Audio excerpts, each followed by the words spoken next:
नमस्कार दोस्तों, कैसे हो आप सब लोग। स्वागत है आप सभी का फैंटेसी एम्परर चैनल पे। एंड यस, सबसे पहले एक चीज़ क्लियर करना चाहूँ, काफ़ी टाइम बाद ये वीडियो अपलोड हो रहा है, काफ़ी टाइम बाद कोई अपडेट वाला वीडियो आ रहा है। और आज का ये जो वीडियो है ना, ये काफ़ी इंपॉर्टेंट होगा। हर वो वीडियो मेरा इंपॉर्टेंट होता है, लेकिन ये वाला ना, ये बहुत ज़्यादा इंपॉर्टेंट है क्योंकि अपडेट ही ऐसा है। कुछ तो पॉजिटिव जानने को मिला है और कुछ ऐसी ऐसी चीज़ें भी जानने को मिली हैं जो शायद आपको निराश कर देंगी। अगर चलो वो छोड़ो, आगे बात करेंगे उस पर, पॉइंट बाय पॉइंट आगे बढ़ेंगे। और 6 मेजर अपडेट्स हैं, मेजर न्यूज़ है मेरे पास आपके साथ शेयर करने के लिए। तो वो सारी मैं आपके साथ शेयर करूंगा और सारी टाइमलाइन के हिसाब से। मतलब ये पिछले 8 महीनों में जो हमने देखा है, जो कुछ भी हुआ है, उसके मुकाबले अब ये पिछले कुछ एक हफ्ते में क्या क्या हो चुका, वो सब मैं आपके साथ शेयर करूंगा। तो बिना टाइम वेस्ट करे शुरू करते हैं। और सबसे पहला अपडेट रहेगा प्रोगा 2026 के बारे में। अब ये अपडेट जो है आपको शायद पता होगा, ये न्यूज़ आपको पता होगी। क्यों? क्योंकि आप एम्परर के वीडियोस टाइम पर देखते हो। और प्रोगा 2026 plus OGAI, online gaming authority of India, इस पर मैं ऑलरेडी बात कर चुका हूं अपने पिछले कुछ वीडियोस में। अब इस वीडियो में भी मुझे थोड़ा रिफ्रेश करनी पड़ेगी आपकी मेमोरी। देखो, सबसे पहले तो मई 1 को प्रोगा 2026 ये लॉ बन चुका था। अब ये लॉ क्या कहता है, कोई भी ऐप जो पैसे वाली गेम्स चलाता है, जिसमें पैसे का लेन देन हो, वो इलीगल है। बट कहानी में एक छोटा सा ट्विस्ट आ गया है, और ये ट्विस्ट हाल में हमें पता चला। आज की तारीख जब मैं ये वीडियो रिकॉर्ड कर रहा हूं ना, वो है 25 जून। और कुछ 4-5 दिनों पहले हमें कुछ अपडेट्स मिले जय साइता की तरफ से, जो स्पोर्ट्स रिलेटेड जर्नलिस्ट है, इनकी तरफ से हमें काफी इंपॉर्टेंट अपडेट्स मिली है। Online gaming authority of India, इनकी तरफ से फॉर्म निकला है, एक ऐसा फॉर्म जिसे कंपनीज फिल कर सकती हैं और अपने बिजनेसेस को स्टार्ट कर सकती हैं। अब ये OGAI, अगर आपको नहीं पता, मेरा पिछला आप वीडियो चेक कर सकते हो, यहाँ पर आपको लिंक मिल जाएगी। उसमें आपको इनके डिटेल में, इनके बारे में डिटेल में आपको पता चल जाएगा, क्योंकि उसमें मैंने बहुत ऐसे पॉइंटर्स बताए थे कि OGAI क्या करने वाला है और क्या कर सकता है इंडिया में ऑनलाइन गेमिंग के लिए। अब वो चलो, अगर आपको पता है तो अच्छी बात है, नहीं पता तो प्लीज एक बार चेक करके आओ, ताकि आपको सब समझ में आ जाए। आगे चलते हुए, अगर कोई फैंटेसी प्लेटफॉर्म या फिर रियल मनी गेमिंग प्लेटफॉर्म इनके साथ, इनके अंडर काम करे, इनके अंडर ही काम करना पड़ेगा, क्योंकि जो सोशल गेम्स हैं जहां पर पैसा इन्वॉल्व नहीं है, उनको OGAI के अंडर रजिस्ट्रेशन करने की जरूरत नहीं है। बट जो मनी रिलेटेड गेम्स है, उनको करने की जरूरत है। अब मान के चलो ड्रीम 11 या फिर माई 11 सर्कल जैसी बड़ी कंपनीज, इनके लिए एक अपॉर्चुनिटी बन जाती है। पिछले 7-8 महीनों में हमने क्या देखा?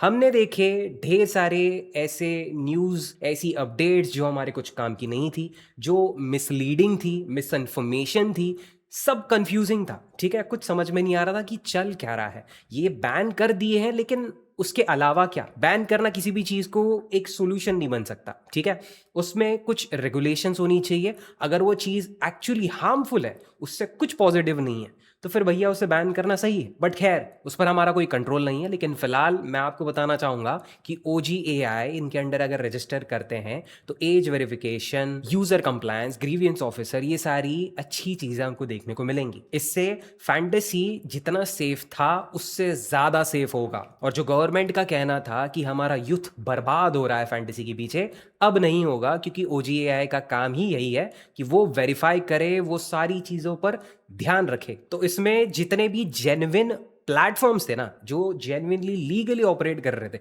जो अंधेरे में बैठकर इलीगल ऑपरेशंस कर रहे थे, उनका छोड़ दो। मतलब जब सब लीगल था तब की मैं बात कर रहा हूँ, तभी भी ऐसे इलीगल ऐप्स थे जब फैंटेसी लीगल था। बट जब सब बैन हो गया, उसके बाद ये इलीगल वाले ऐप्स, ये लोग ज्यादा ग्रो कर गए, और जो लीगल वाले थे उनको तो चुपचाप बैठना पड़ा। तो अब जब ये नया फ्रेमवर्क आया है, नया रूल्स सेट हुआ है ना, उसके बाद जो जेन्युइन ऐप्स थे उनके लिए एक अपॉर्चुनिटी बनती है कि ये रीस्टार्ट कर सकते हैं अपना बिजनेस। और फिर तीसरा अपडेट अगर मैं आपको बताऊं तो वो है GST रिलेटेड। सुप्रीम कोर्ट ने जो GST का एक अनाउंसमेंट किया था, उसमें उन्होंने कहा था कि हमें 28% GST चाहिए, 28% फेस वैल्यू पे चाहिए। और ये फेस वैल्यू किसकी पता है? आप जो डिपॉजिट करते हो वो वाला नहीं, आप हर वो कॉन्टेस्ट जो ज्वाइन करोगे, जिसमें जो एंट्री फीस रहेगी, उस पर 28% GST इनको चाहिए। अब 28% GST, उसमें अगर आप ऐड करो 14 से 17, कभी कभी 18%, ये प्लेटफॉर्म्स जो हैं, ऐप वाले हैं, ये भी काट लेते हैं अपना। ठीक है, इनकी भी फीस रहती है ना, तो 28, फिर ये 15%, और फिर आगे चलते हुए अगर आपका प्रॉफिट भी होता है, वो प्रॉफिट पे भी आपको 30% टीडीएस देना है। तो इतना ज्यादा अमाउंट ऑलरेडी किसी और के हिस्से में जा रहा है, आपको क्या मिल रहा है? ये तो चलो एक पॉइंट में ना ठीक है कि हैवी टैक्सेशन लगा दो और फैंटेसी को कम से कम लीगल एक टाइटल दे दो कि हाँ ये लीगल है। कम से कम लोगों को जिन्हें खेलना है, जिनके पास उस लेवल का कैपिटल है और वो जानते हैं वो अपनी स्किल्स से अच्छा खासा इनकम बना सकते हैं, उनके पास उतनी स्किल्स है, तो उनके लिए एक लीगल और सेफ ऑप्शन रहेगा। बड़े इस पॉइंट वगैरह मैं देखूं तो उन लोगों के पास भी कोई सेफ और लीगल ऑप्शन नहीं है। तो आगे चलते हुए मे बी बड़े ऐप्स जो हैं वो इस रूल का या फिर इस नए फ्रेमवर्क का ओजीएआई की तरफ से इसका इस्तेमाल करके रीस्टार्ट हो सकते हैं। रही बात छोटे ऐप्स की, तो वो सरवाइव नहीं कर पाएंगे क्योंकि जीएसटी या फिर टैक्सेशन जो है वो बहुत ज्यादा है। फिर चौथा सबसे बड़ा अपडेट है गेम्स क्राफ्ट के ओनर से रिलेटेड। गेम्स क्राफ्ट के 3 सीईओज या फिर 3 हाई ऑफिशियल्स जो थे, उनको अरेस्ट कर लिया गया था। इस रिलेटेड मैंने एक वीडियो बनाया था नवंबर के आसपास, वो अगर आपने देखा होता तो आपको पता था गेम्स क्राफ्ट क्या है।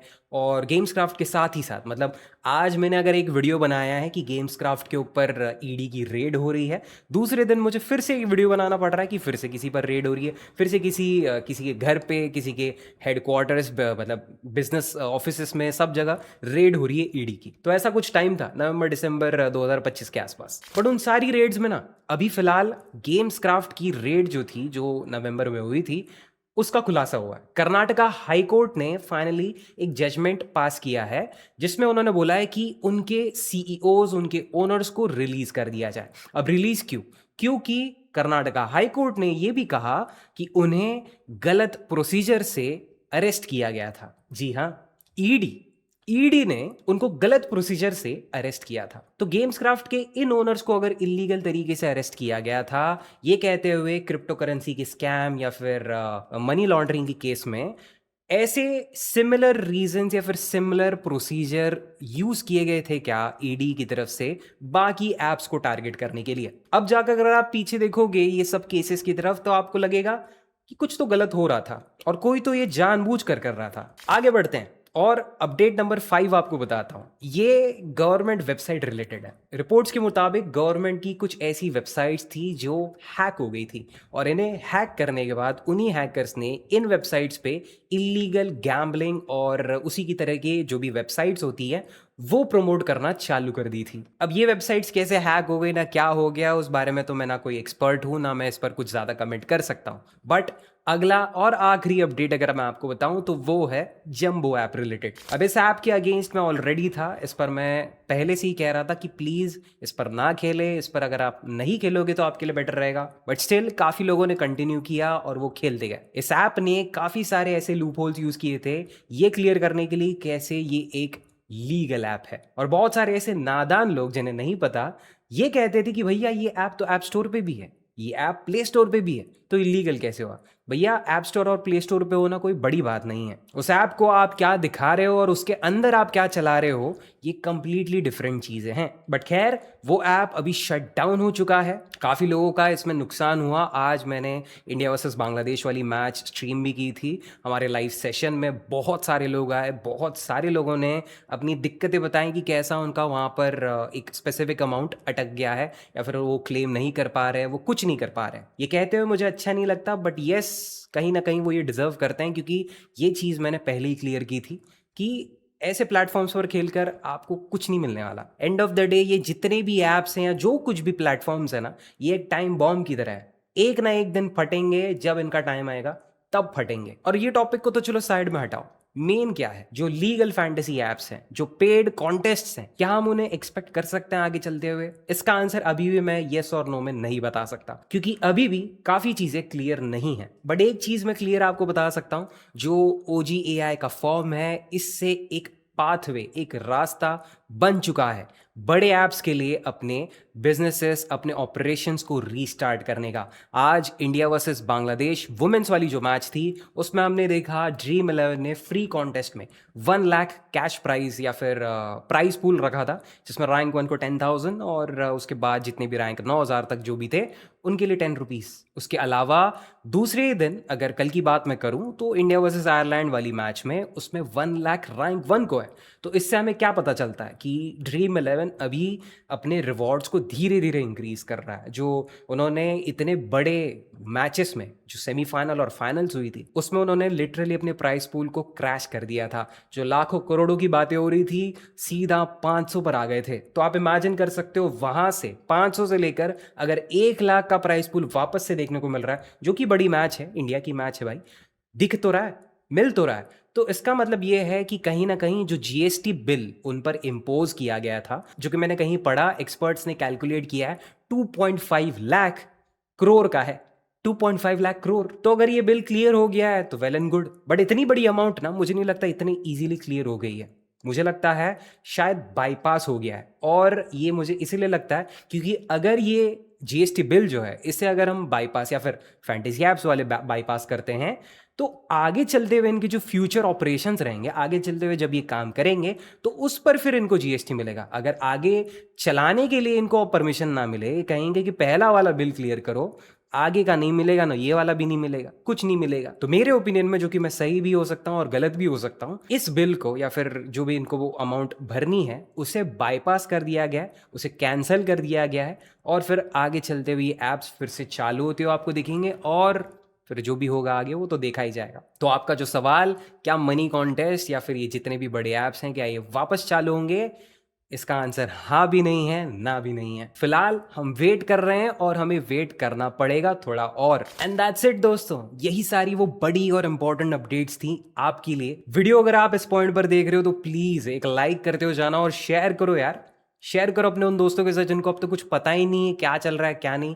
उन्होंने तो होप ही छोड़ दी होगी कि फैंटेसी का कुछ कमबैक हो रहा है या नहीं हो रहा है। कम से कम ये वीडियो देखकर उनको एक थोड़ी सी क्लैरिटी तो मिल जाएगी, कम से कम एक उम्मीद तो जाग जाएगी, या फिर यही मान लेंगे कि नहीं हो रहा भाई चालू। एंड यस, मैं मिलूंगा आपसे अगले ही ऐसे इंफॉर्मेटिव और इंपॉर्टेंट वीडियो में। थैंक यू सो मच दोस्तों again for watching till the end, and I will see you in the next one. Bye bye and take care.